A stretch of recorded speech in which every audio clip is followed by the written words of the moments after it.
there is a paradigm to think through when it comes to solving a problem in the market. Robert, what is your way that you thought of solving the problem? So the brick basically met all those needs, and there's a couple different formulations that I had tested out and tried, and then landed on the one that I'm currently using. And it basically...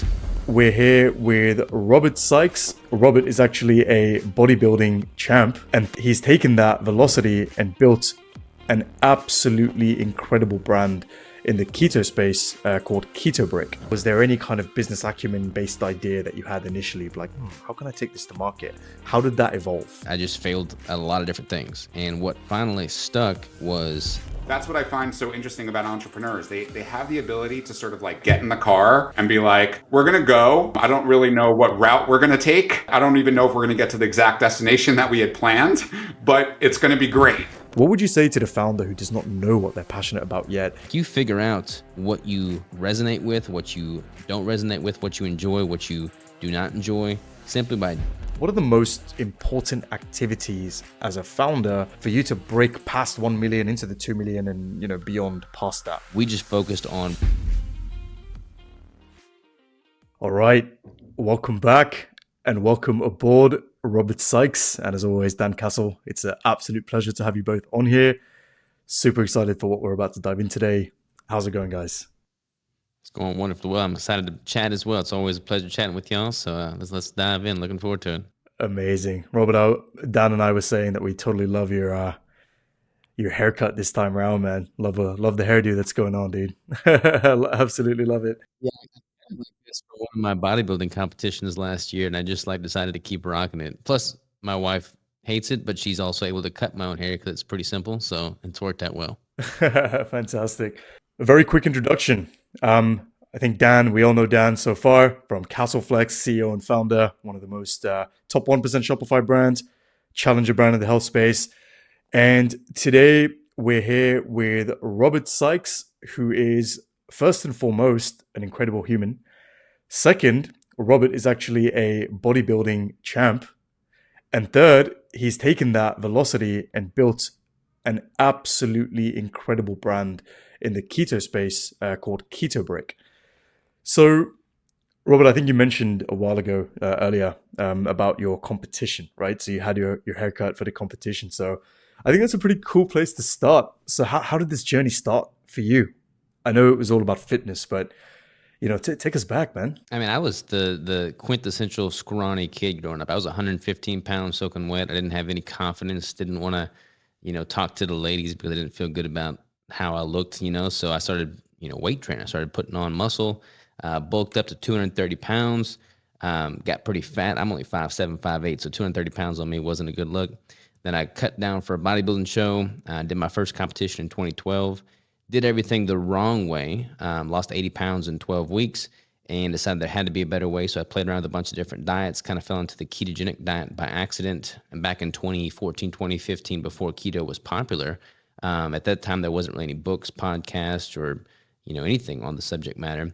So I started just diving into that, decided to compete again with the ketogenic approach, got leaner than I'd ever gotten before, developed the Keto Brick during my 2017 competition prep as kind of a way to, create a shelf-stable meal replacement bar that took the guesswork out of macro tracking and manipulating my food intake and meal prep. And that took hold, gained a lot of popularity, and I've just organically grown that since. And then in 2023, I competed again in 5 different competitions, earning my pro card in the WNBF Federation as a natural bodybuilder. And I just have a deep love for the sport of bodybuilding and what it's allowed me to do to help others and build businesses along the way. Incredible. So bodybuilding basically helped you transform your entire life and your self-image and I guess your entire well-being over a course of time, eh? Yeah, bodybuilding is like a great vehicle for a lot of different things. I mean, we don't really, we live in an era in which case, it can be very easy to get soft if you let yourself. Bodybuilding is kind of like this self-imposed hardship that you can subject yourself to, and it forced you to build, discipline, dedication, consistency. Like it kind of takes all those character traits and puts it into one vehicle. So bodybuilding's been great for me on a host of different levels.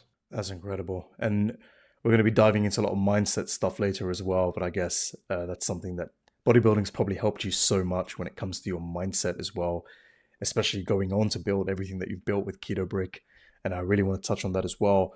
But just purely out of curiosity, is keto something you normally cycle in and out of, or is it just something that you've maintained your entire life since then? I've maintained it my entire life. A lot of people do certainly have the cheat meals. They go off and they deviate. I've been strict keto now for almost 10 years. So it's been, 9 some odd years since I've had rice, potatoes, bread. I mean, that's not something that's been on my food dish for quite some time, nearly a decade. Wow, a decade keto. And I guess at some point you completely lose the cravings to have like sugar and all the other things that you're basically not allowed on keto, right? Like the carbs. Yeah, I mean, you lose the cravings, but honestly, like you recognize how much better you feel and perform when you've got your nutrition dialed in, and you don't want to sacrifice that for that short-sighted, high that you would get from eating a bunch of hyper palatable sugar-laden junk food.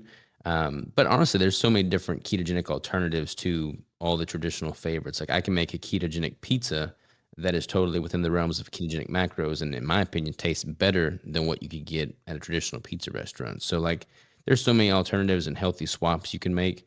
And then once you recognize how much better you feel, like you just don't want to, deviate from that because you perform so much better with it. You like my ability to perform in business is heightened and amplified because I don't have all the sugar crashes that come with traditional carbohydrate based meals. Like I can just have a very even keeled energy all throughout the day. I wake up at 3 or 4 o'clock in the morning. I go a million miles an hour until I go to sleep at night. And then I repeat the process. Like I'm able to just put forth a lot more effort in all aspects of my life because my nutrition's dialed in. That's incredible. I was on keto when I was in Tenerife for some time, staying at my partner's house.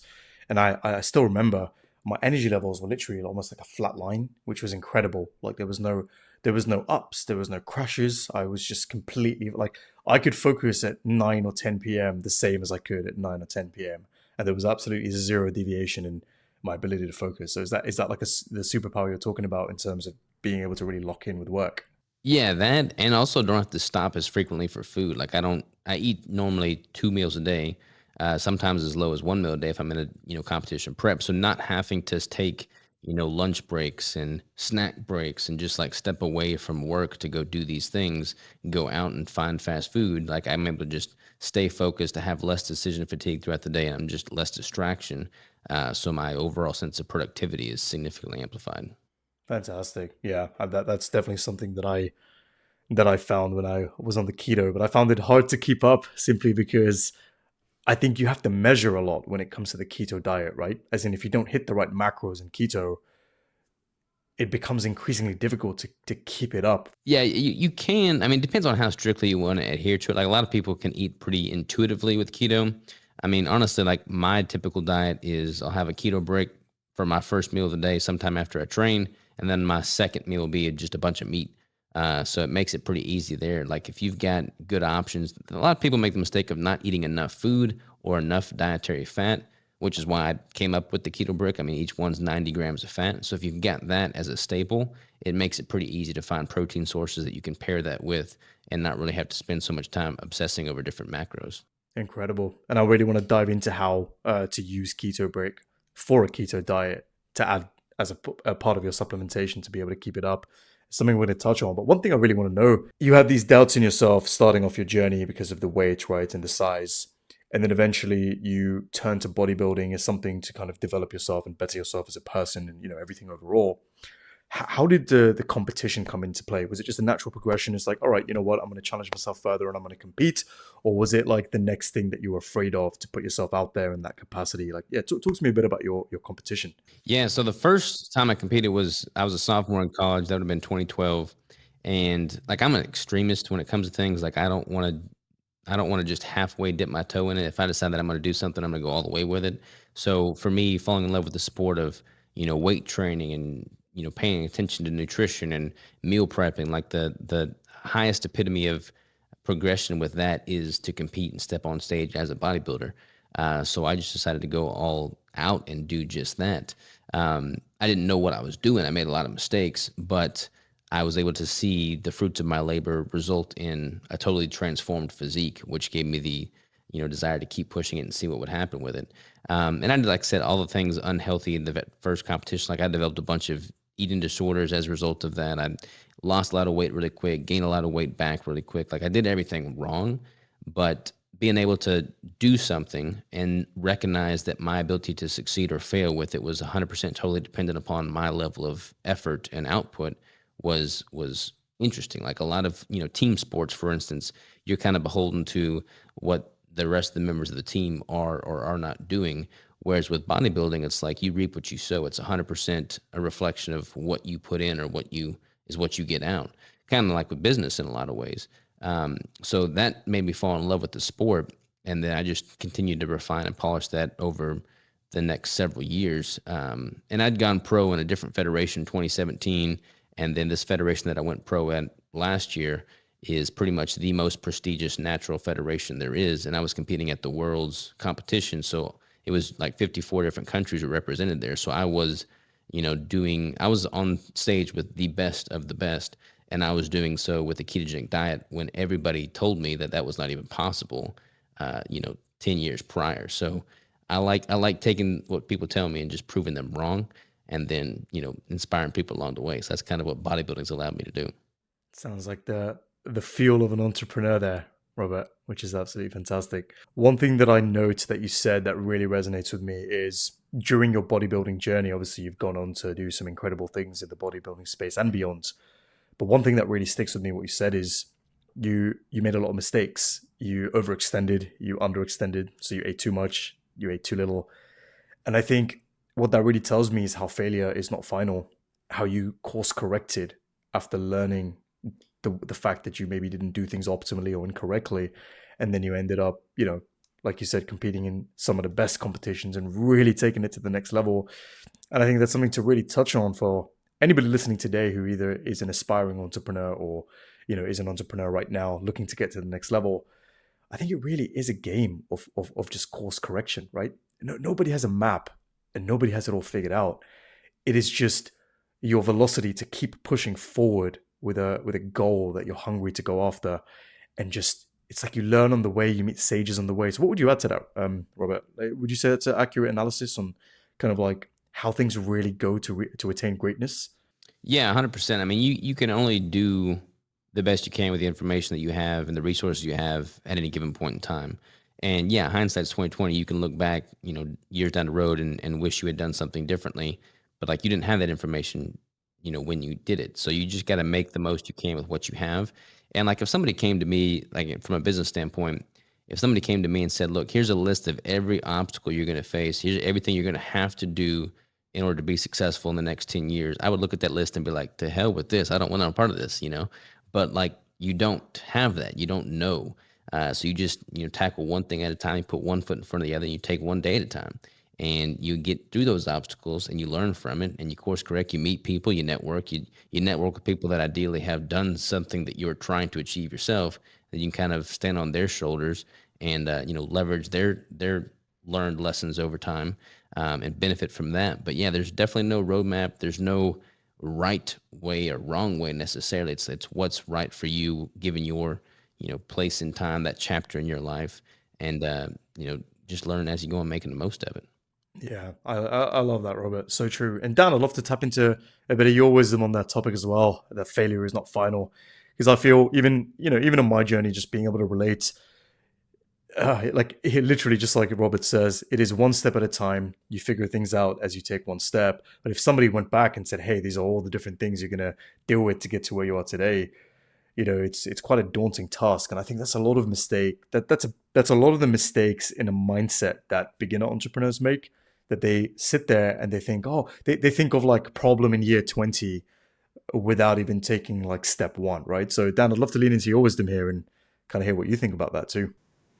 I just love hearing Robert's mindset on this. And that's just why I love entrepreneurs so much. Like, this is the first time I've ever met Robert. And I know that if he lived within a mile or 10 of me, we would be best friends, because we have a mindset that is so different than the corporate world. And we're really contrarian thinkers. Look how comfortable Robert is in talking about his failures. That's you hear from me all the time where I'm sort of proud of my failures, because if I didn't have those failures, then I wouldn't have what I have today. So failure to me is necessary. If you're not failing, then you're not pushing. So it's the same, I hear about Robert's analogy with bodybuilding, it's similar in golf. You're golfers. The reason that they love their other golfers, just like we love our other entrepreneurs and other business owners, is because it's a battle that you're battling yourself. You're putting yourself through hell, and your success is based on you. It's as long as you do what you need to do and you get better every single time, then you will rise. And if you get so focused on what other people are doing, that's when other things come into play, like hate and anger and jealousy and envy. And those are all things that entrepreneurs don't have the luxury of spending their energy and their time on. I mean, Robert mentioned how he has to go full speed from whatever 3 a.m., 4 a.m. when he wakes up till he goes to bed at 9. That's very much how I feel about my business. And you might say, well, then you're not good at what you do. You can't take a break, or you can't just have a couple hours every day to mess around. Well, the answer is not really. Not if you're starting a company. I mean, if you walk away from your customers and your shop. Your shop is your website. That's your retail store. If you just leave it, and someone's going to walk in, they're going to rob the place. And if God forbid I'm not around for a day or 2 or 3, I don't even know what could happen with my business. It could be an app malfunctions. It could be Meta sends me a warning on something that someone posted on social media, and now we're blocked. I mean, there's so many things that can go wrong. It could be a customer that's saying, if you don't get back to me in the next 30 minutes, I'm going to post all over the internet about how horrible your service is. I mean, it happens, and I'm sure Robert knows that it happens.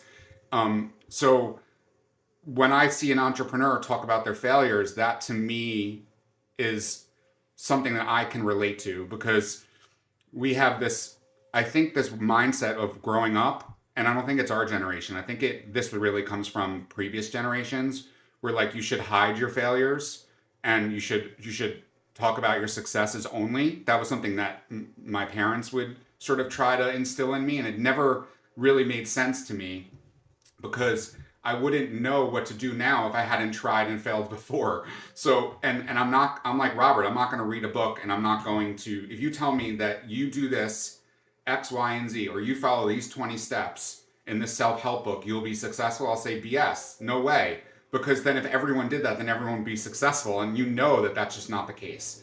So my thing is, take what you can from the guidance that you get or the book that you're reading, but put your own spin on it. And that's something that I relate to. Yeah, I love that, Dan.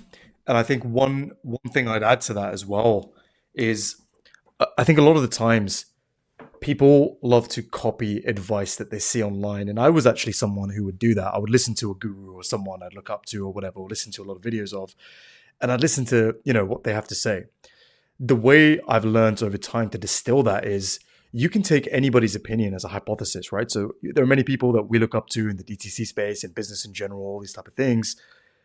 We can find their points of view, but I think a really unconventional tip is to develop your filtration system, which is how you filter information in your mind. So you can derive information from a vast amount of sources online that you see from people you look up to, but you've also got to understand that not everything that worked for them will work for you in your individual situation based on the profile of person that you are, right? If I'm listening to a very rational type person, for example, who is an integrator profile, and they're giving me tips on how they live their day, no matter how hard I try, I will always fumble it because it's just not my profile of person.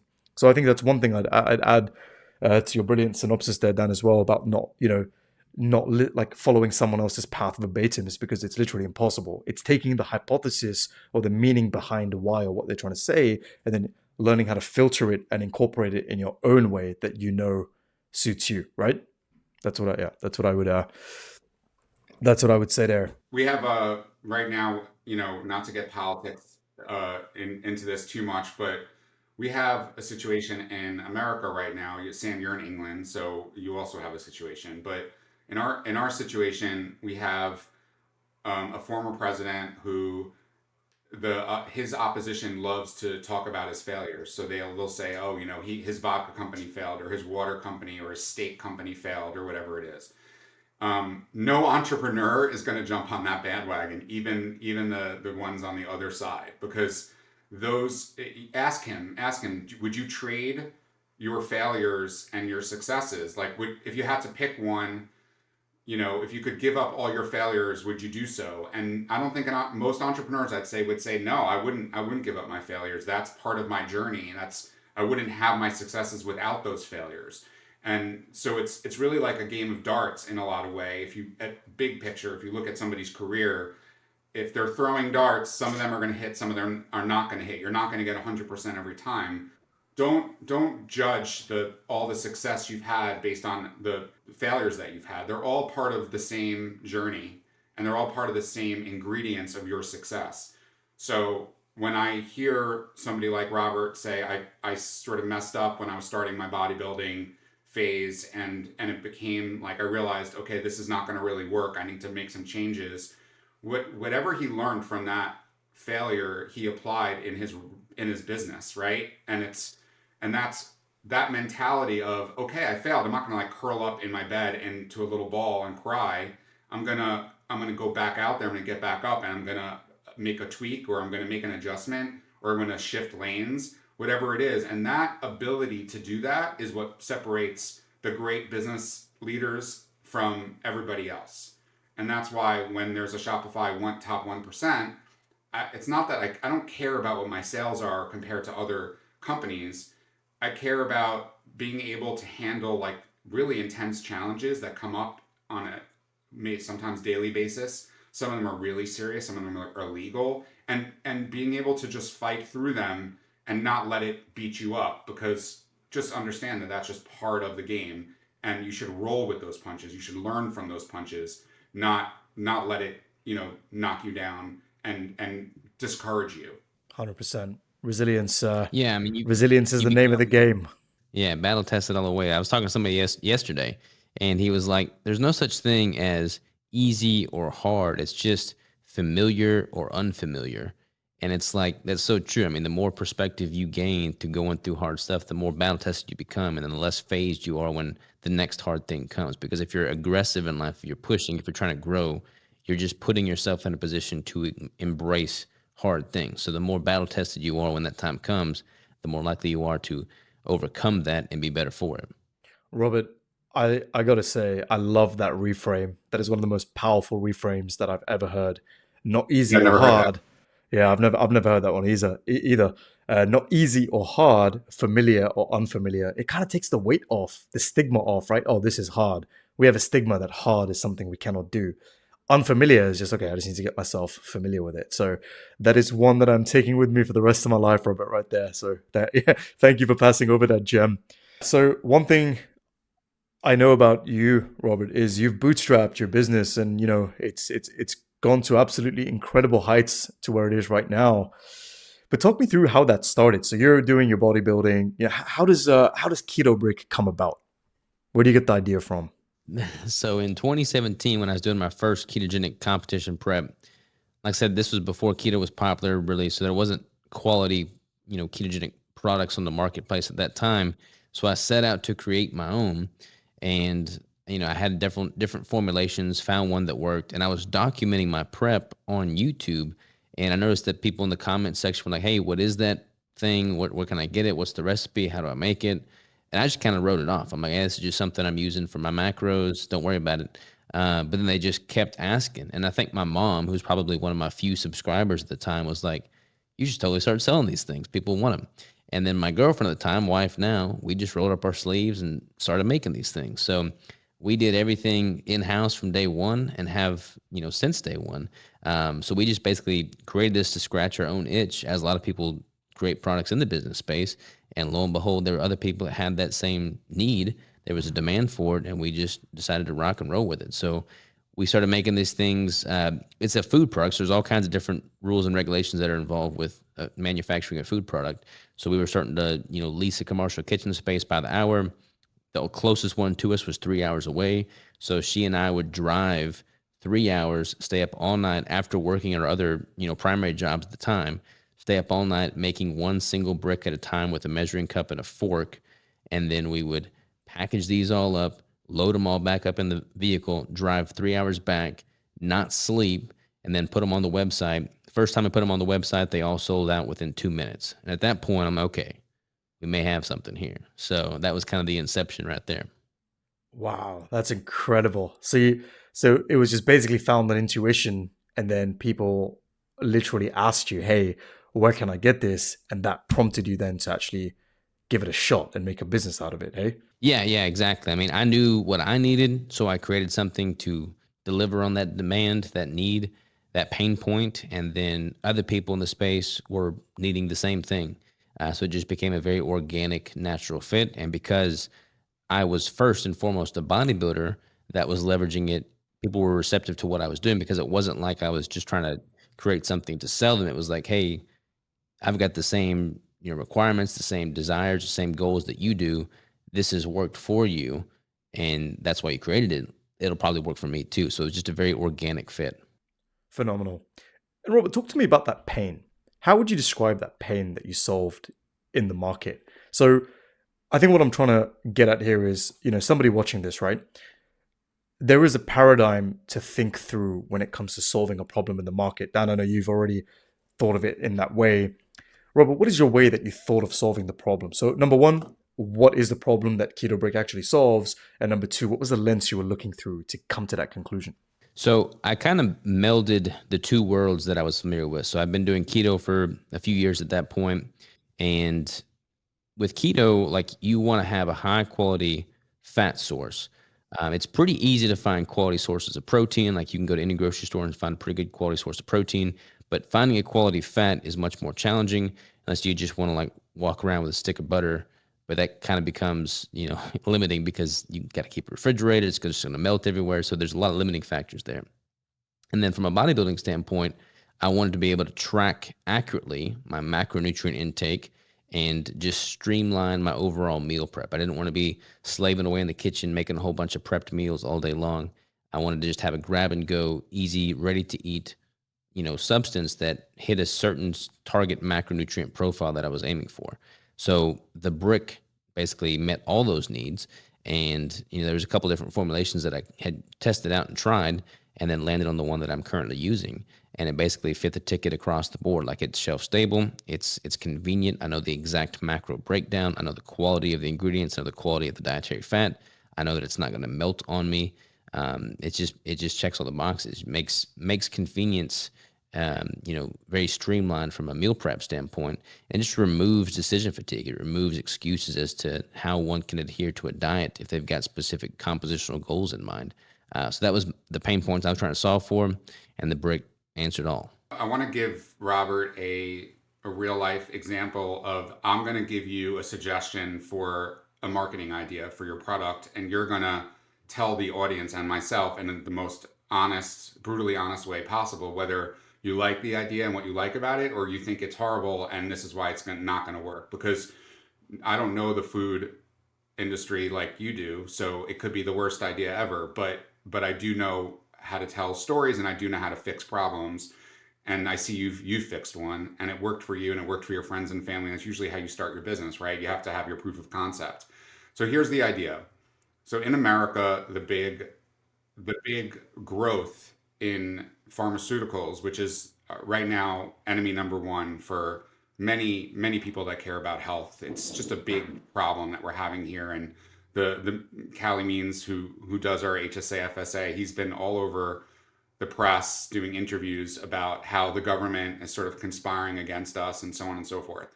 And this is all, they're all funded by these groups in pharmaceutical and in food, and they're all interrelated because you get sick and then you need pharmaceuticals to make you healthy. And so it is what it is. There are certain medicines right now that are you can't get them if you need them.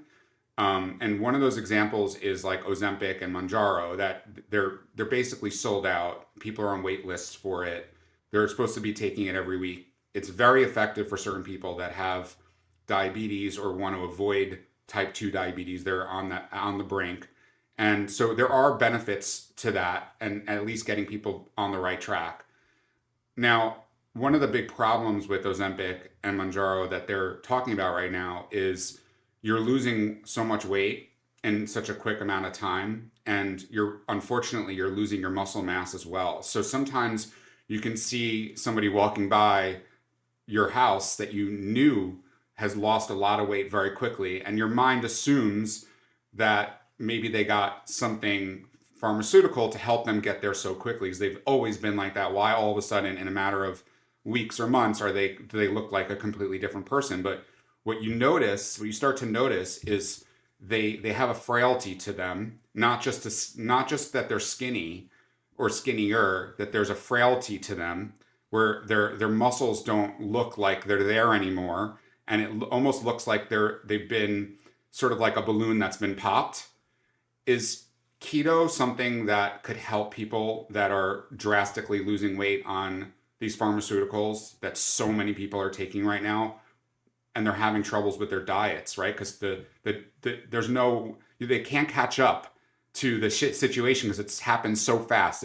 It's grown so quickly. There's so many customers now that are on these pharmaceuticals. Is keto something that you could market to those people to say, listen, I can help you retain the muscles and give you the good fat that you're losing?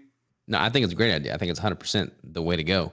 I mean, when you look at what is happening, these GLP-1 inhibitors like Ozempic, Wegovy, semaglutide, what they're doing is they're basically drastically reducing one's appetite. From a mechanistic level, that's what's happening.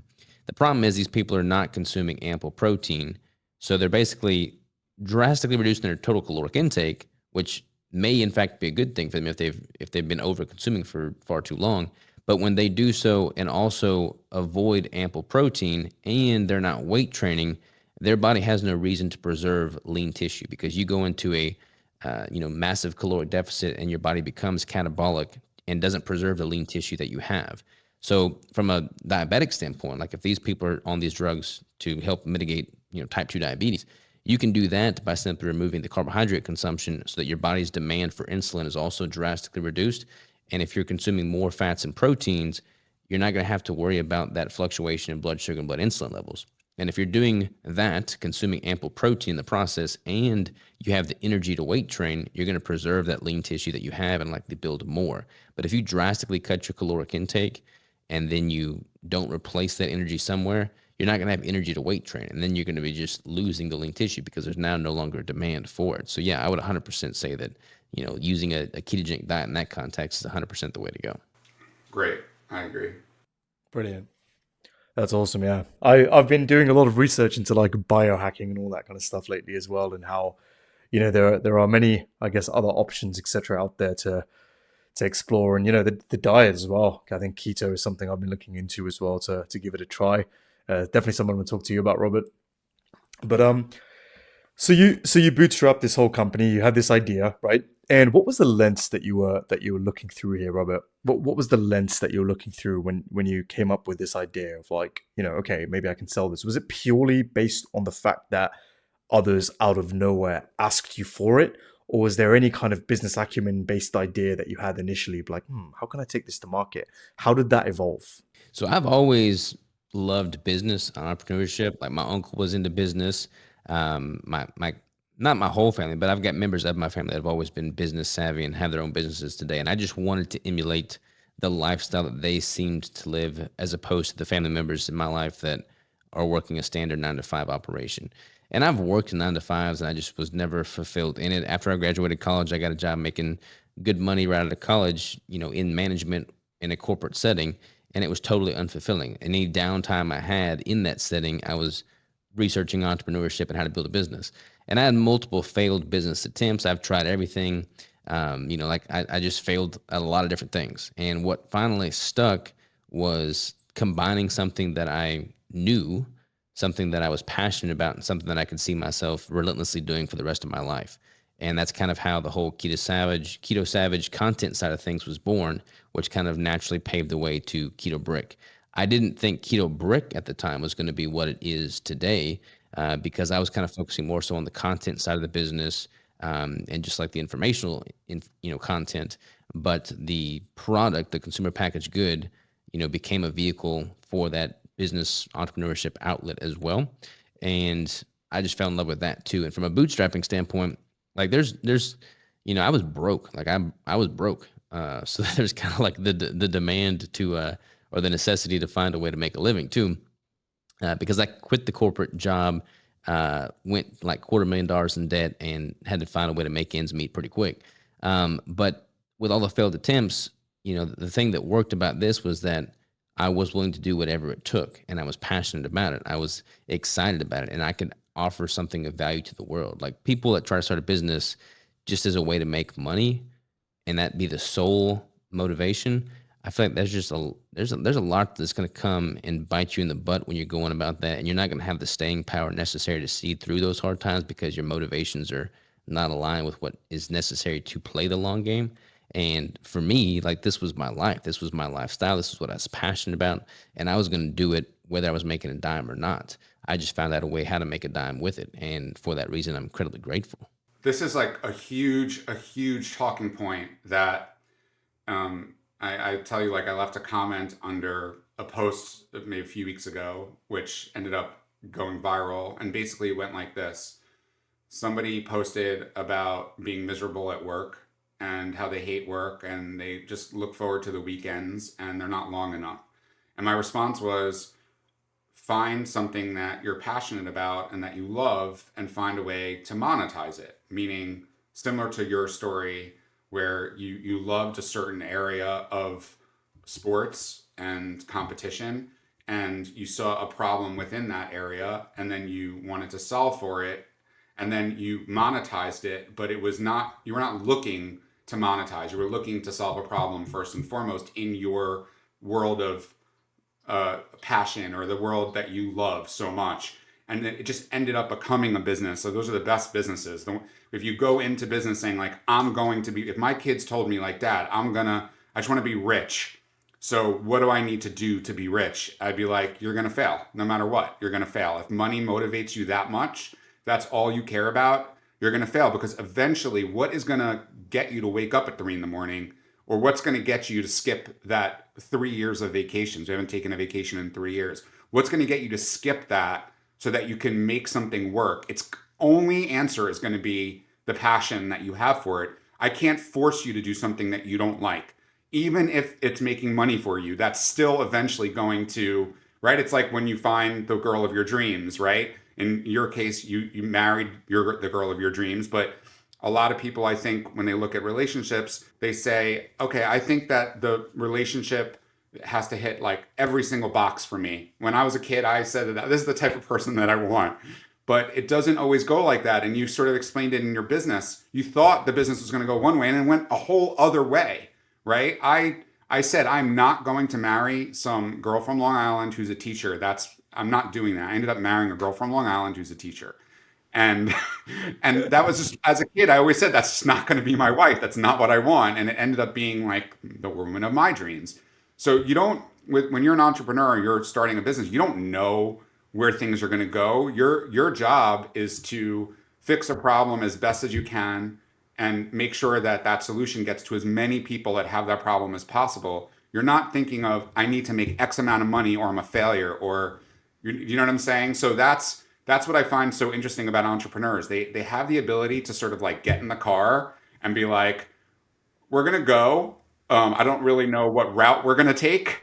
And I don't even know if we're going to get to the exact destination that we had planned, but it's going to be great. And we're going to work our asses off and we're going to love every minute of it. And that's, to me, the best type of person to take a road trip with. That's the best type of person to start a business or to invest in. Those are the types of people that sort of separate themselves from everybody else. There's people that have lots of money out there, and yeah, like they are not fulfilled in life.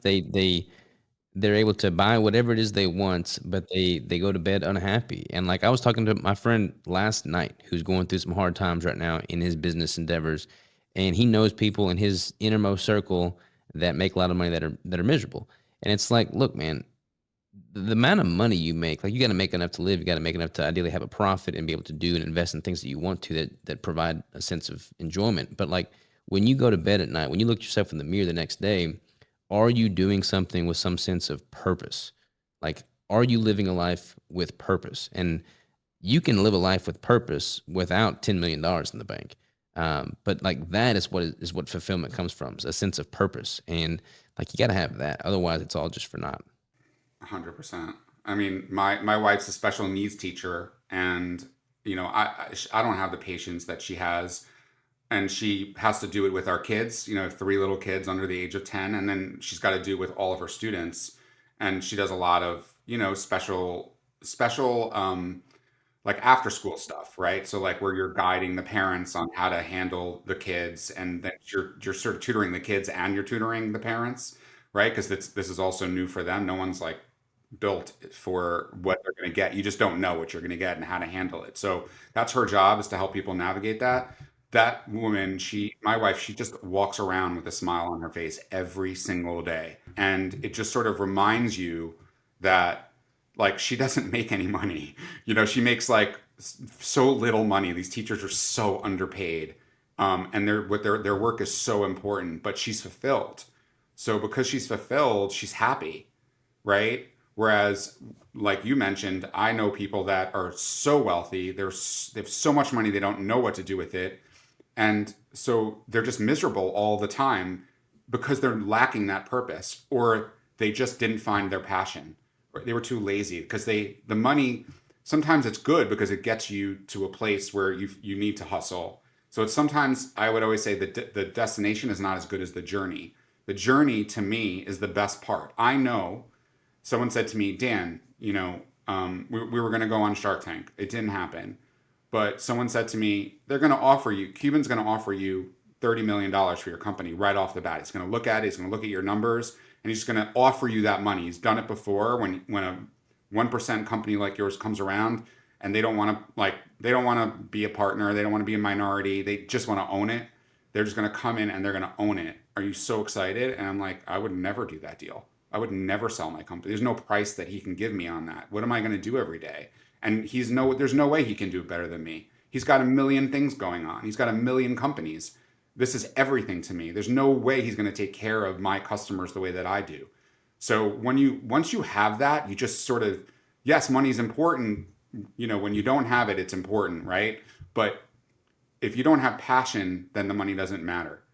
And so my passion is to fix this problem every day. And then I'm like, oh, I fixed that problem for so many people. What else can I fix? And that's where you start adding new features to your line, right? And I'm sure you're already working on it. I don't know if you'll tell us today, but when you know that you've hit that secret sauce and you're feeling that connection with your customers, and they're just waiting for you to do what's Robert going to do next? What's he going to create next? You have to get up again at 3 a.m. and figure that next thing out, because there's people that are saying this solves this, but I also have this problem, and that's where you're not going to be able to say no to them. You're going to figure it out, and you're going to have to solve it. I mean, we've all got a finite period of life. Like, we are going to die someday. So the time is going to pass. You might as well find something that you'd want to spend that time doing. And having been in business now for as long as I have, like, I can't imagine, having some third party angel investor buy me out and just sit on a beach and drinking Mai Tais all day. Like, that would not be any sense of fulfillment at all for me. Like, I'm always trying to grow, trying to grind, trying to provide more value than I take, and truly just appreciate the journey, as you said, much more so than the destination.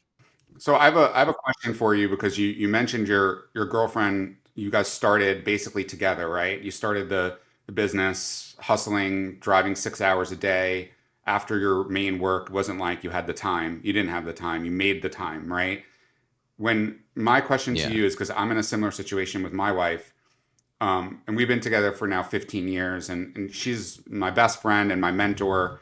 And we were going to talk about mentors today, because that's something we wanted to talk to you about. But before we talk about mentors, what happens when you come up with a new idea and she doesn't? I'm not talking about your haircut, but what happens when you come up with a new product idea and she doesn't like it?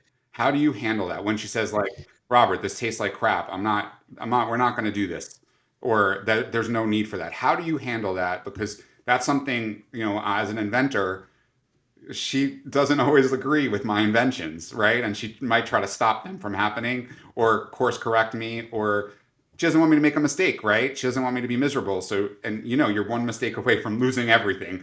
When you're an entrepreneur, it's everything counts. So how do you handle that when you and your wife, now your wife, how do you guys handle a complete disagreement on a new product?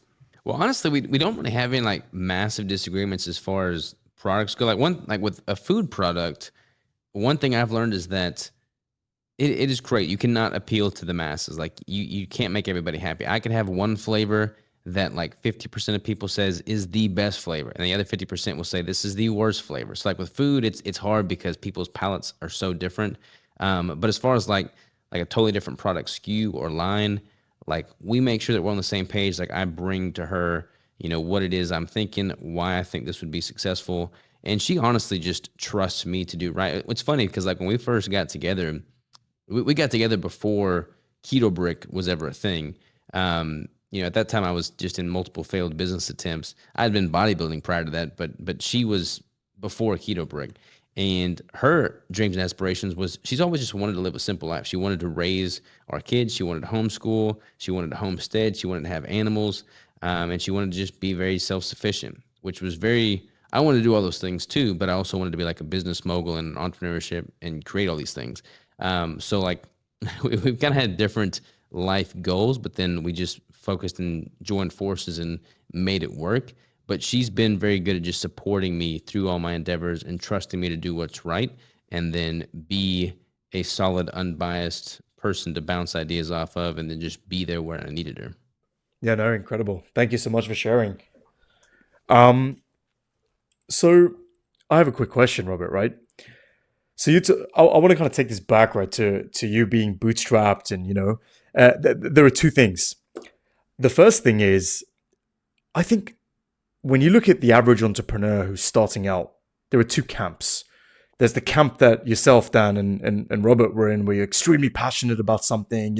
Robert, you got into your bodybuilding journey, and you were very clear. You needed a product, you made that product, and you consumed that product, and then the market found out about it, and they were like, "Oh, I need that," right?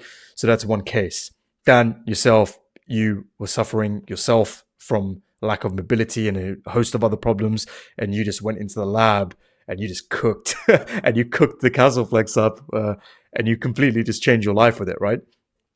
What would you say to the founder who is stuck in their maybe 9 to 5 job that they're not happy with? And again, I always like to asterisk here, because I think there are some people who are genuinely happy in their 9 to 5s, and that is what they aspire to. And I just want to make sure everyone who's listening is aware there's nothing wrong with that.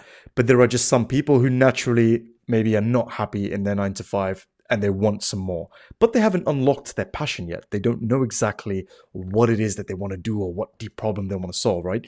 So what do you say to those people? Because I know that being an entrepreneur, specifically on the e-commerce side, a lot of it is passion driven. And I've spoken to so many different founders at this point. One commonality amongst all of you is that you're so passionate about the problem that you solve, right? What would you say to the founder who does not know what they're passionate about yet? Right now, the problem is money for them. They're like, I'm stuck in this dead-end job. I don't like it. I can't afford the things that I like. I want to take my girlfriend and my wife out to XYZ place, but I can't. But I don't have this deep passion. I haven't discovered it yet. What do you say to those people? I would just say to do more things. I mean, like, you figure out what your passion is when you have more perspective in life, and you gain that by experience. A lot of people that have interviewed to work for me here lately, especially like younger people, I mean, they've lived less life, so it makes sense. But like, they will have no record of anything they've tried, experimented, or failed at. Like, I'll have a simple questionnaire on the interview process, like describe a failure, and they won't even have an answer for it because they haven't done things that are outside their comfort zone. So like, you figure out what you resonate with, what you don't resonate with, what you enjoy, what you do not enjoy, simply by doing. I mean, and I feel like the more experience you can gain in life, the better. And for people that are in a 9 to 5, leverage that, like bounce around, try different things. If you know that you're not doing your calling in life, then, don't let that distract from your ability to pour into it. Like, pour into it 100% with everything you do. But in pouring in 100%, you will decide that much quicker if it is or is not for you. These people that half-ass everything and they never give their all, they always feel like they're holding something back. And then because they're holding something back, they never have the clarity gained from, hey, is this my thing or is it not? Because they're always holding back. So wherever you're at in life, just go into it 100%. Even if you're freaking washing dishes at a restaurant, then you'll know pretty quickly 100% whether you like that or not, but you got to give it your all. So Robert, I have a question for you here, right? What are you going to say to the founder going from 0 to 100K? Let's say somebody's already in e-commerce, they have a product, they're in CPG, for example, right? And they're totally bootstrapped, they're just getting started. And I want to ask this question, Robert, to you from different perspectives. I want to go from 0 to 100K, so how to get to the first 100K. I want to go from 100K to the million, and then the million and beyond up to 2 million and further, right? And just to get your mind ticking, when you were bootstrapped, what was the main thing that you focused on from 0 to 100K? What was that primary focus that you had as you were bootstrapped? I mean, we didn't have employees in the very beginning. Like, we were doing everything. We were doing production, we were doing fulfillment, we were doing packaging, we were doing all of our, customer interaction. Like, there was no employee team. We weren't paying ourselves. We were just rocking and rolling. And because we had our hands in everything, we had a real-time feedback on all that the customers were telling us. So we just catered to their needs, positive feedback, negative feedback. Like, we listened, and we still listen, but now we have employees, and like, we just are able to operate at scale much more streamlined and cleaner. But when you are in the very beginning, like, you are everywhere at all times. Like, you are in the Instagram DMs, you are in the Facebook Messenger, you are on the emails. Like, you have just 100% real-time feedback to everything, good, bad, negative, and you have to just be responsive and offer as much value as you possibly physically can at the cost of sleep. And that allowed us to really get things honed in and perfected, which was good. And I feel like for me specifically, with a consumer packaged good in the food industry, like, we just showed people the behind the scenes. Like, we were new, we were organic, we were, just coming onto the scene. So showing people all of that in like a very documentary process was beneficial, because they wanted to be part of that origin story as well. They wanted to see us, loading up the truck full of all the raw ingredients, driving, staying up all night long, making it. So I was documenting everything on YouTube, and they were able to see all the behind the scenes, which I think really created a firm foundation for us. Once we crossed that 100,000 figure mark, which honestly happened pretty quick with the business, like, it blew up really quickly. We just focused on refining and polishing all of our, operating procedures. We brought on employees. We were able to scale beyond what just she and I could do personally. Like, we had people making the bricks with us. We were still there with them, but we weren't the only ones doing it. So we were able to produce more quantity and then get that to people more efficiently, and just repeat the process. And then I could start buying ingredients at wholesale pricing, because I was buying more volume. So I was able to scale up in that way. I really love that. And I want to touch on that one point, specifically when you're talking about the sharing your journey, because I think that's so important for a founder brand, or, a brand that's just starting off. Because, I take a lot of inspiration from Preston Rutherford, the founder of Chubbies. And I resonate with him a lot, because he always talks about the importance of long-term brand building. And I think the reason that you have gotten such a fast kickoff velocity from the beginning is because you were doing what I call planting the seed rather than pushing trolleys, right? I always talk that there's a difference between pushing trolleys and planting seeds. Pushing trolleys are all the short-term things you do, running discounts, like running ads into the ground, quick ideas, like anything that's short-term minded, that I feel like a lot of founders fall into that camp today, where they're just like, oh, I need to hit this number next quarter. I need to do this. And it's very like short-sighted, right?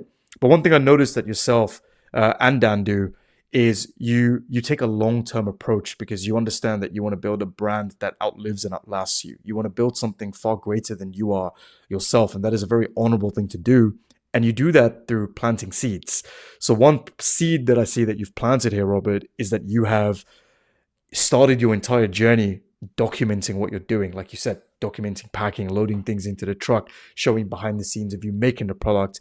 And I think that's what a lot of CPG brands today miss.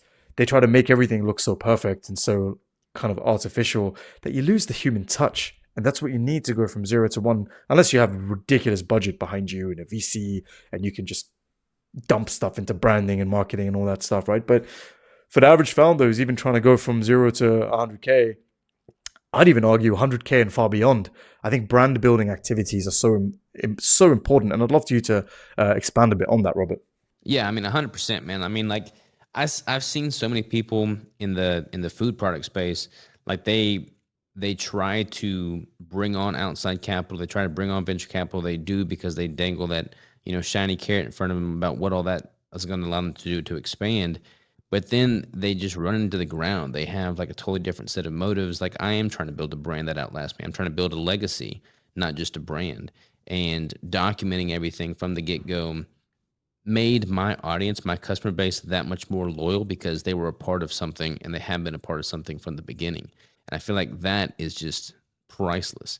And I have all that content now. Like when we do an anniversary launch every year in the month of August when we move to our newest facility. And the way that worked is during that month of the move, every customer that bought a brick from us during that month, we painted their name into the actual bricks on the building of our new facility. And like I've got a freaking wall. Our front wall is all filled with these names. And people have driven out to see their name in the wall. Like they're part of it. Like we are indebted to them and forever grateful for them. And like you don't do that if you just take on a bunch of VC capital and you try to make everything so pristine and polished that it just is no longer real. Like we've tried to be real from the beginning and forever and always. That's so phenomenal. I think, yeah, brand building is like is so paramount. And Robert, I'd love to share something that Dan explained to me in our first call last week in our first little podcast. And Dan explained that, the way that he does his QA is that 20% of all orders get shipped directly to Dan's house. And what he does is he writes a handwritten note. So he gets to QA the product itself, make sure it's all good. So he's, that's his natural way of doing QA. But then he can also write a handwritten note that he puts inside the box of these 20% of products. So not only now are you finding a way to QA, you're also brand building in a way by getting a sample size of your customers, like a handwritten little letter or a note from the founder, which I think it goes such a long way when it comes to, someone trusting you, with their ailment or their issue or whatever it is that they're trying to gain or solve or whatever. And, these are the little things I think that just set brand owners apart. And I think this is why you both are category leaders in what you do. Yeah, totally 100% agree. There's something that Robert did that I think is so brilliant that I think when you're an entrepreneur, you need to do this. And this is so different. I don't know anyone else that's done this. So once I saw him do it, then I wanted to do it. But Robert did like a 2 or 3 minute behind the scenes of how he built his product. And he actually shows, he like uncovers everything in a very revealing, honest, raw way. And it's no corporate company does that because who knows what they're hiding. But Robert was like, I have nothing to hide. I'm just going to show you how we make this. I'm going to show you what it's made from. And I'm going to even tell you my costs. And I was just watching him do this and was like, this guy's nuts. And I loved it. And that's when I was like, this is so brilliant. So I tried to do it. I tried to like copy Robert because I was like, oh, that's, when I see something that I love, which is so rare, I'm like, I want to try that too. And so I decided, I'm like, I'm going to sit down at my desk and I'm going to do what Robert did.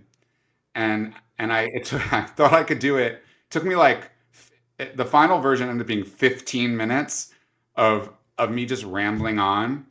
And I threw it into YouTube on our channel, not knowing at all what it was going to be. But when I say rambling, like I was very specific about how I built the company, why I built it, how I break down the costs of the device, why it's so expensive, why it's worth it, how much money you save if you do buy it and you're dealing with chronic pain. And it was like something that like my wife would have been like, I'm not watching you speak for 15 minutes straight. She can barely listen to me speak for 30 seconds straight. And I put it up on YouTube and it's flying. And again, like I'm not an influencer. I'm just a founder.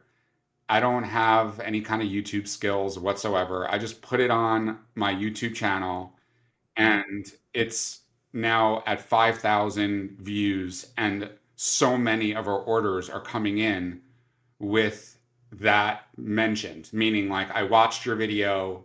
I was so annoyed at you for even selling a product like this for that much money because everyone really needs it.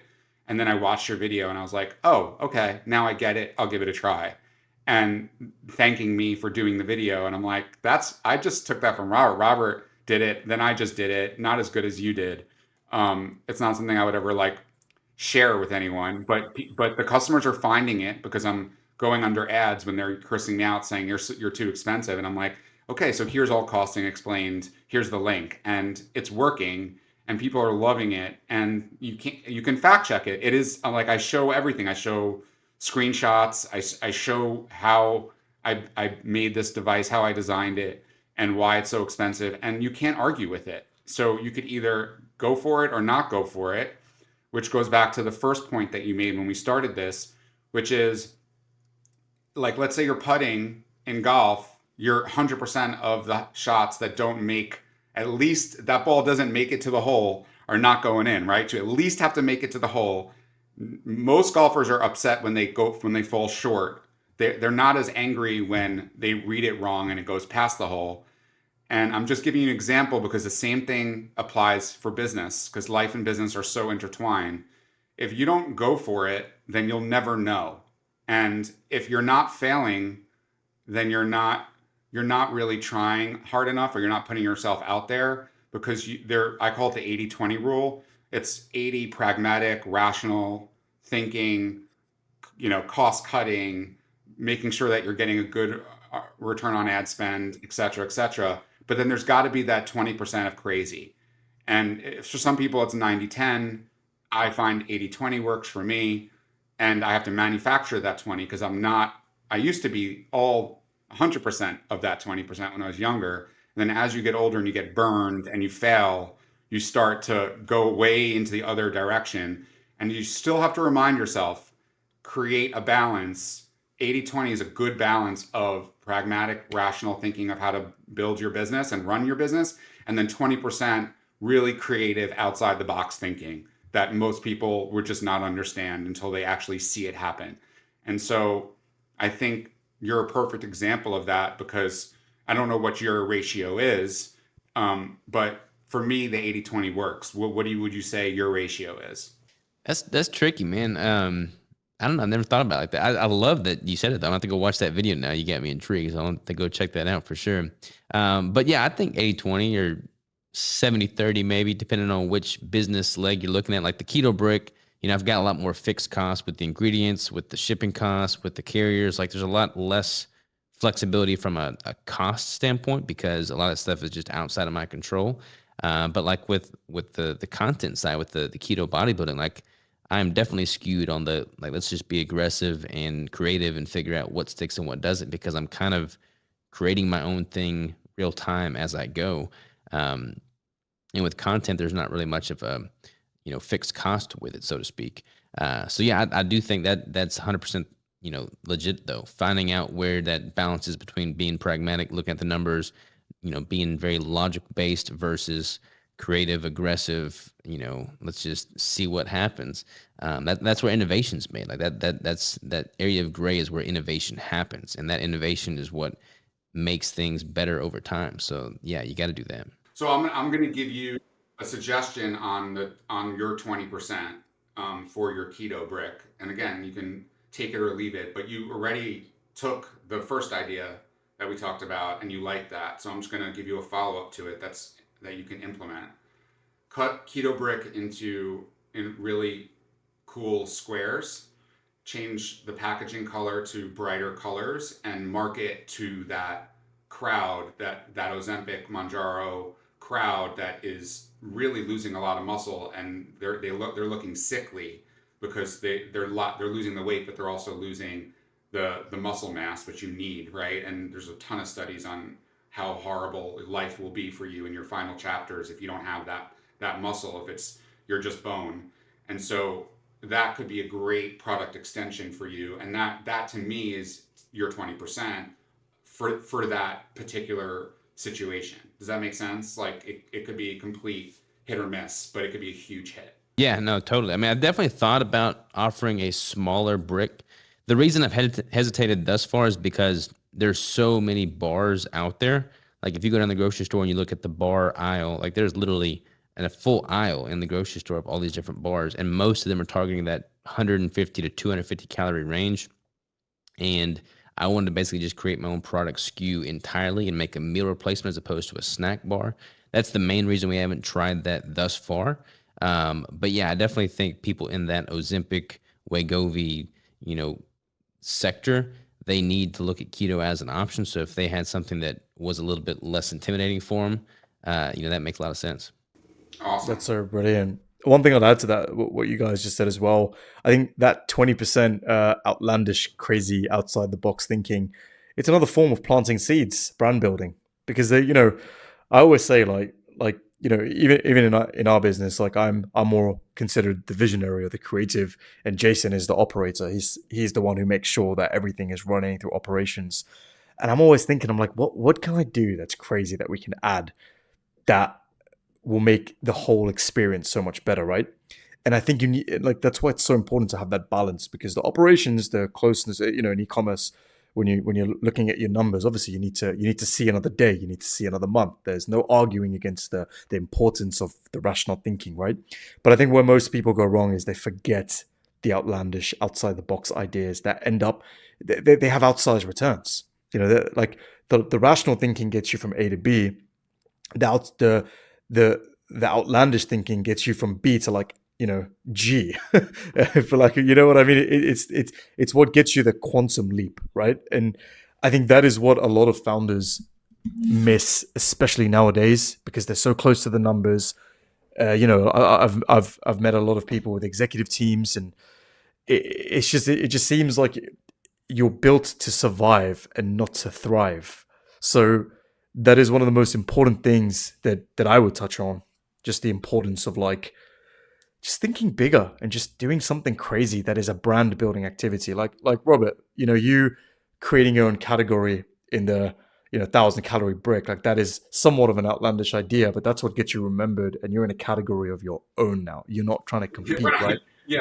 By the way, like, when I sorry to interrupt, but like when I got Robert's packaging and I got his product, the first thing I did was I sent a message to Sam, and he's so polite, he's not going to tell you, Robert. And I saw that it was a brick, and I looked at, like, how much he had packed into this, and I go, this guy's crazy. Like, this just doesn't happen. Like, no one does this. It's like, it literally looked like a gold bar full of nutrients. And I was like, no Yep. one does that. Like, they do the opposite. They try to cut and cut and cut so they can make more money and more money and more money. And there's this really cool thing going around on social media right now where it shows you how companies are being creative about saving money. So, like, you remember how, like, when you were a kid and you'd be like, you'd open the Lucky Charms and it would be like nothing in there, and it was like this huge box, and it was next to the Special K, but then the Lucky Charms there's nothing in there, and Hmm. I felt fooled.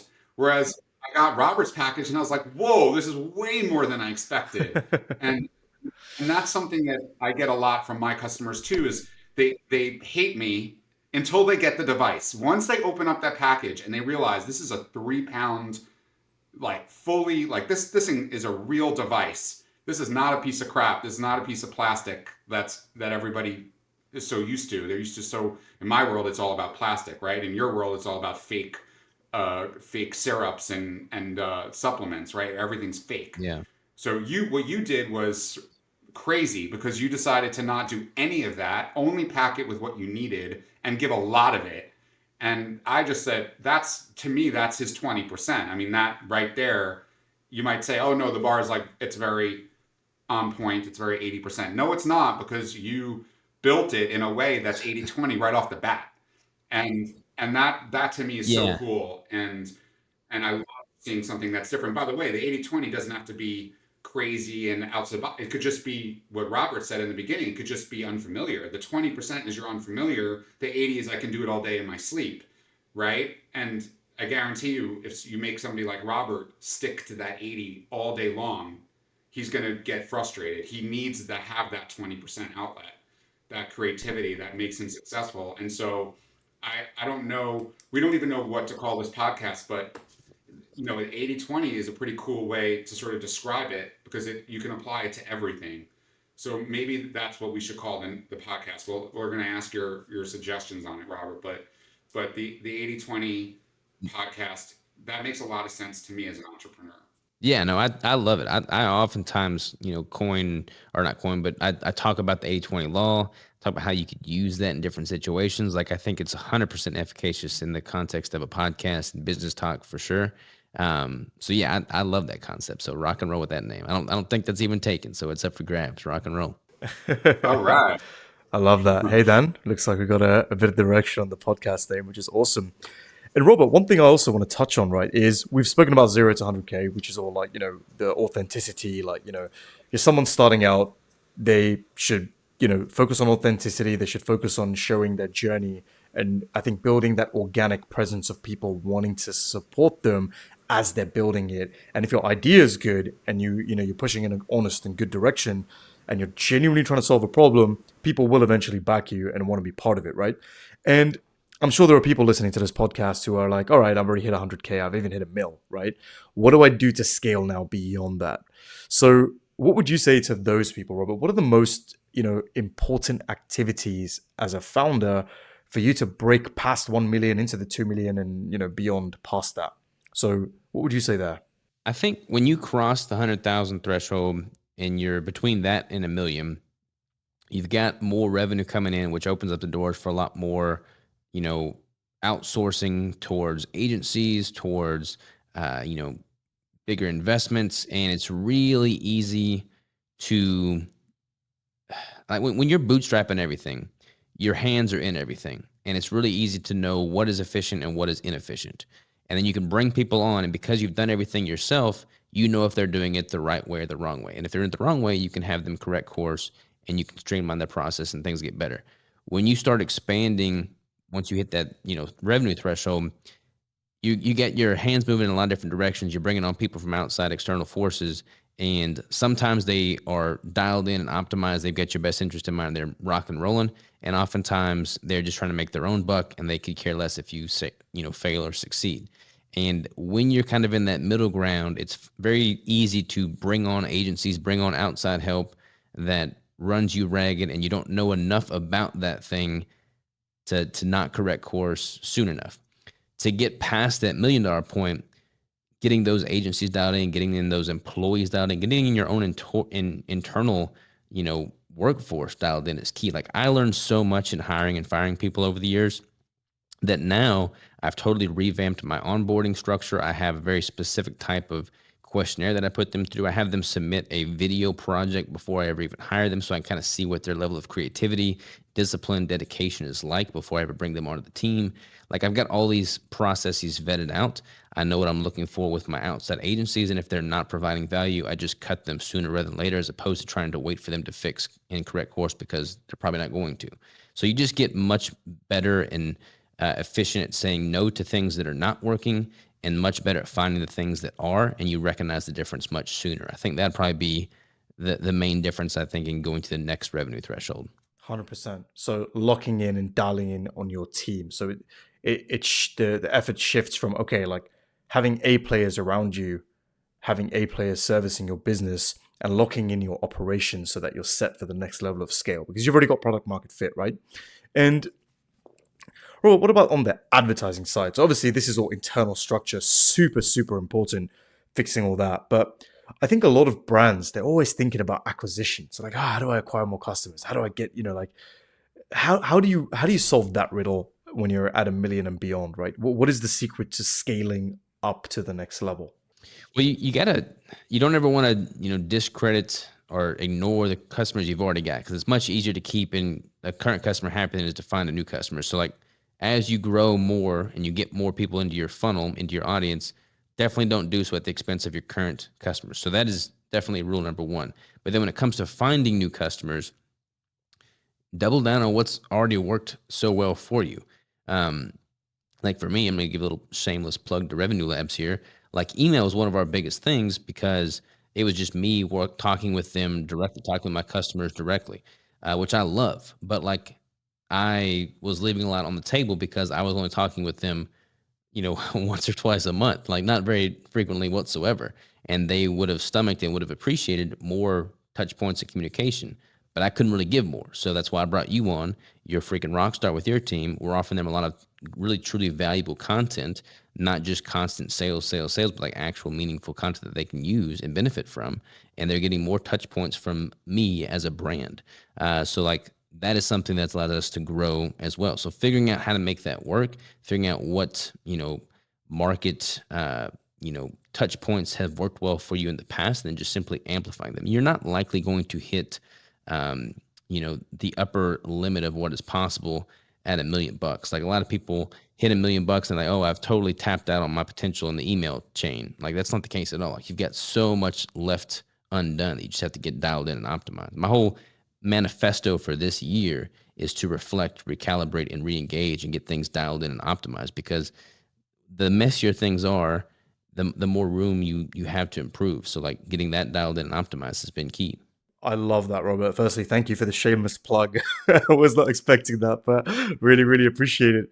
And one thing I'm always curious about, right? I'm always writing on LinkedIn. I'm trying to share content about like, hey, like how important retention is. Sometimes I do feel like it falls on deaf ears, right?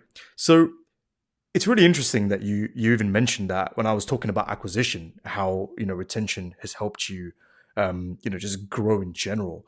And for somebody listening who kind of thinks of retention as an afterthought, because I know many brand owners that I've spoken to, they're like, retention, no, they're just so focused on acquisition, right? Obviously, both are extremely important. You can't have one without the other. But now that you've had more touch points in your business with the retention channel for a brand potentially listening about, who might not focus on retention as much, how has it affected your business now having more touch points, having more, different things, giving value and being more brand based versus discount or pushing trolley based, right? How has that impacted your business as a whole? Has it impacted your business as a whole? Yeah, like we're kind of unique in that, I mean, as you know, we don't really do discounts. Like we do one, maybe two discounts a year. And I feel like that's helped to increase overall value. And I've been very honest and transparent with our cost, with our pricing. So like my customer base knows that our primary ingredient is sky high in pricing right now. And there's not, I mean, that's not in my control. I freaking went to Brazil for 10 days to try and find a solution. And there is no solution. I just got to adjust pricing and be honest and transparent with people. But the customers that you have, the customers that we have, if they know that I'm not hiding anything from them, if they know that I'm being as upfront and honest and transparent as humanly possible, they have that much more brand loyalty. Like they are freaking diehard supporters. And like people, we've had copycat companies try and replicate me. I know you have as well, Dan, and you could probably speak to this too, but like when you've got a freaking loyal foundation of customers, they will be the first ones to seek you out and be like, hey, look, there's a company copycatting you. Not only are we not supporting them, we're throwing shade their way because they're doing wrong by you.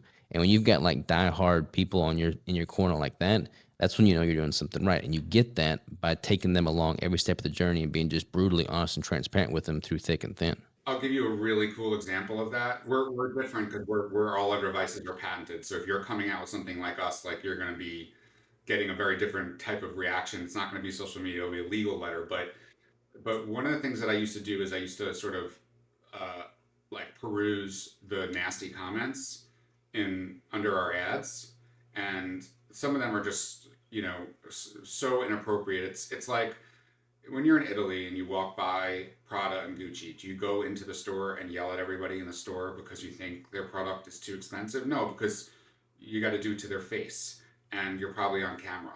And it would be very embarrassing for you to go in there and do that. But online, these keyboard pirates, they have no qualms. They've set up multiple accounts so that you'll see like they have no followers. They don't even want to put their personal name on it.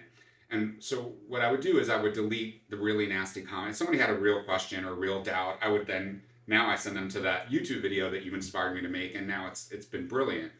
But when someone said to me, Dan, give actually one of my customers who's in marketing said this to me. She's like, Dan, do me a favor, just chill on the fighting back and watch what happens. Like let those comments happen. Not the ones that are cursing you out, but the ones that are like, I'd rather use a towel than you stretch with your device, or that's just like a little stick with some fabric on it, and just let those comments sit and watch what happens. And so it's like, okay, this is like torture for me to have to sit here and let this sit. I don't want anyone to see these types of these comments because I know how wrong they are. And all of a sudden, it was like, when you see like a wasp try to get into the bee nest, and all of a sudden, like it's one, and then it's two, and then it's three, and then all of a sudden, all the bees just go on top of that wasp and burn that wasp to a crisp, right, with their body heat, and that's how they defend their nest. That was what happened. So all of a sudden, all the customers now, because I didn't delete it, the existing customers that you mentioned or so became so loyal to the brand, all of a sudden they started yapping back, and not in a mean way, and like, hey man, I felt the same way. I've had plantar fasciitis for 30 years. It's gone. like, just give it a try. Don't be so harsh on this. Like, they allow, one other one was like, they allow returns. Why are you even complaining? They allow returns. How could it be a scam if they allow returns? Like, and it was just amazing. They answered it way better than I could because I'm too close to it. And for me, I wear my heart on my sleeve. Like, I'm not a good poker player. You'll know exactly what I'm thinking. What you see is what you get with me, and sometimes that's not a great thing because my delivery is not always good. But listen to my words and what I'm trying to say. Hopefully, that makes a lot of sense to you. But these customers, they did the bidding for me, like you said, and it was an awesome feeling to be like, okay, I don't have to do that all the time. Let them do it for me because they understand, they know, and it's not their brand, so they have nothing to gain by doing it. They're just going out there and they're saying, no, this is amazing. This is really helping a lot of people. Like, Mark, maybe take a step back and before you criticize and just try it. And it's been pretty awesome to see. That's part of the learning experience. I never saw that coming. Yeah, it's super humbling. And like I said earlier, I mean, one thing I've learned in the food product business specifically is like you'll never make everybody happy. And if you try, you're going to fail miserably. Like you need to be polarizing and you need to be tactful in how you go about that. But like you need to figure out who your target customer is and appeal to them and cater to them and give them everything you've got. And the people that are not your target customer, they're not your worry. They're not where you want to be, focusing your efforts, time, and resources. And that's what we've tried to do. That's what you're trying to do. And like the people that are the haters, like haters gonna hate, man. Let them hate. You got more things to do. You got more things to work on. You're too busy to deal with that. It's just not worth your time. 100%. That's awesome. And what a great way to end because, like you said in the beginning, you sort of have an idea and a vision of how things are going to go, and it just never goes that way. And then sometimes most of the time, it's even better than what you imagined. But I totally agree. I'm so grateful that you did the podcast today. Hey, really appreciate the opportunity. I love talking shop. Anytime you want. Yeah, no, Thank you. absolute pleasure to have you on, Robert. And for anybody watching who's into keto and is into a brilliant tasting bar, you need to check out www.ketobrick.com. Robert himself makes them. And it's another thing I want to touch on maybe in a future episode here, Robert. I know that you do not use a co-packer. You actually pack everything in-house yourself all the way from the start. And in fact, if you have a sec, Robert. That's crazy. That's 20% right there. That is something right there that I do want you to touch on for like 5 minutes. I am probably leaving money on the table by doing everything in-house. Like there are certainly things that cost me effort, bandwidth, resources, time, and stress that I wouldn't have to deal with if I outsourced it. But let me tell you, fellas, we were talking about fulfillment and purpose earlier. And the fact is, I've got my own facility. I've got my own floor. I can come in here on Saturday in the middle of the morning on Saturday. I can crank up the music. I can freaking sweep my own floor if I want to and know that it's my own thing. It's something that I've built with my own two hands. It's employing people in the local community. It's building something. It's giving me an opportunity to showcase all the behind the scenes and share the story and document the journey. And I wouldn't want it any other way. That's phenomenal, Robert. Thank you for touching on that. Thank you for being on the podcast. Man, I could go on talking to both of you forever, but unfortunately, we do have hard stops. I know you guys do. So just want to say, Robert, thank you. And Dan, thank you so much for hopping on. Absolutely so valuable today. Can't wait to get this posted up live. And yeah, ketobrick.com. Check it out.